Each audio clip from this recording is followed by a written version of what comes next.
But we got to talk about my absolute #1 favorite Mista Mista track. Love it to death. I got dressed that way because he made it, and I knew I had to adjust my tie. Talk to us about that song, man. Tie. That is my favorite. Remember when I said Mr. Roger? Right, exactly. The whole theme of, the tie, the sweaters and everything. Right. I made that song in 2006. Wow, okay. It's 2010. This is not an old interview. This is brand new. This song is from 2006. Right. I flew out to Florida to work with Tactics. Okay. And we like we always do, our whole process is we like to kind of build things from the ground up as opposed to, sending back and forth beats and just be like, rap on us here. Right, exactly. You know what I mean? So, but that song, I wrote it when I was Mr. Roger, and I released it when I was Mista Mista. So the concept of adjust my tie, that's what it still fits with Mista Mista, because Mista, the whole professional, sophisticated image, it fits in with that. So, but that's the first song that people hear, or the first song that a lot of people heard that were like, this guy is nice. Definitely. This guy, I felt like I was nice before that, but this song, for some reason, maybe it's the message behind it, like the whole, getting through the bad and overcoming, like that everybody wants to succeed in life. So maybe it's that underlying message behind it, but that's the one song everybody relates to, and everybody gravitates towards to, and everybody says, that's what put me, that's what put Mista Mista, I'm not saying I'm a nap, because that sounds cliche, but that's the first song that a lot of people heard, and was like, yo, I'm going to look forward to this guy with. Shows are the ultimate place to develop fans. Right. Because it's not like an email. Right. It's not like a Facebook message, a tweet, or anything like that where you can overlook it. Right. It's someone standing on stage, and they have a microphone in their hand, and you have to listen. So I'll get this, a lot of times if people don't know me, it works to my advantage. Right. Because I get on the stage, and they go, right, exactly. Another white rapper. Oh, God. Right. Here we go. And then I just kill it. Right.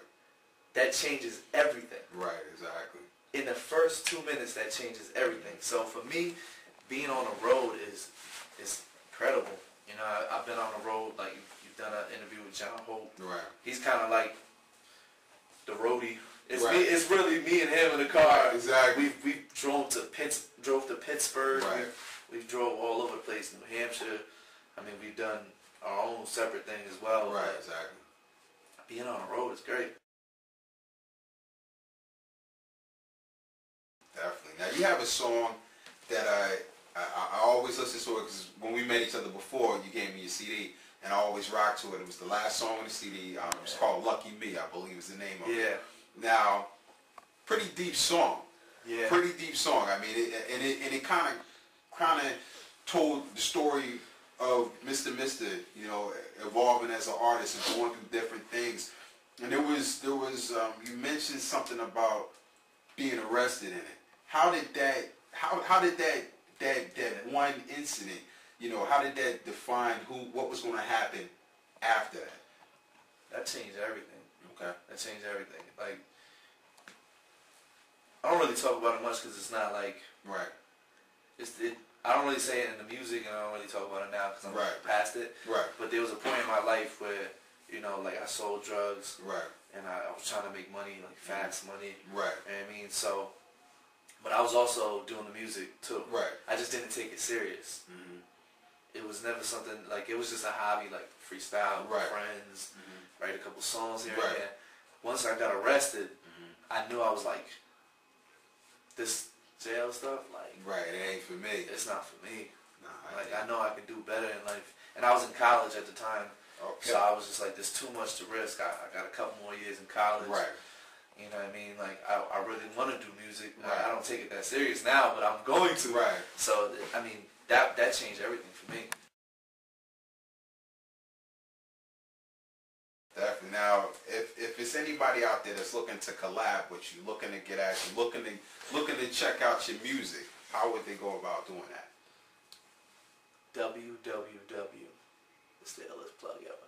MistaMistaOnline.com. There you go. That encompasses everything. That has exactly. the Twitter, the MySpace, the YouTube. Right. Like not Facebook, that anybody goes on MySpace, but it's on there. Definitely. My whole thing is like, I try not to. I'm not Hollywood.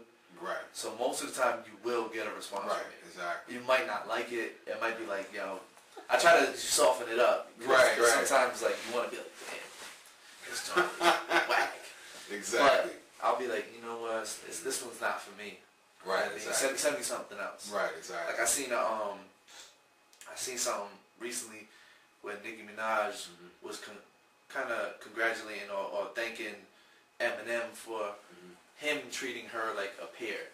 Right. Like because I guess she sent him something and he wasn't feeling it. Right. But exactly. he didn't like be like he didn't hit it with the silent treatment. Right. And two, he didn't diss it. He was just like, can you send me something else, something that's kind of what I would do. You know what I mean? Right. Exactly. And that's cool because it's like once you got a response. Right. Most of the time, a lot of people don't get a response. Exactly. I myself, I'll contact some of you artists that I want to work with, and you hit me with the silent treatment. Yeah, definitely.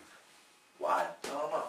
I'd rather, instead of doing the same thing that people do, I'd rather be like, you know what, this is not working. Right, exactly. Or this is not really my sound. Let's do something else. What advice do you have for any independent artist out there that may look at you and say, Mr. Mista, I'm trying to do my thing. What can I do to do it? I have to say, just be yourself. Right.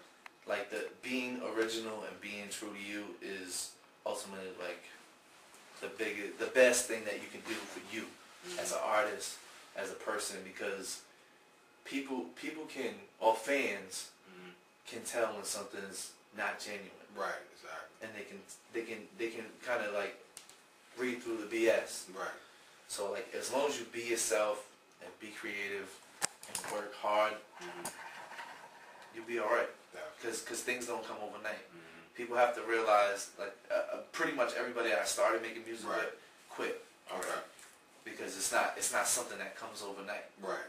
So you just have to stick to it and be persistent and just know like the reality of things. I think most people don't know reality. Like they get these concepts in their head that they're gonna be big and famous and they're gonna be the best rapper in the world in a year. Right. And then that don't happen. Right. Exactly. Reality slaps in the face like, who are you? Right. You know what I mean? Exactly. So you just gotta know. You just gotta be realistic. Okay. Just be realistic.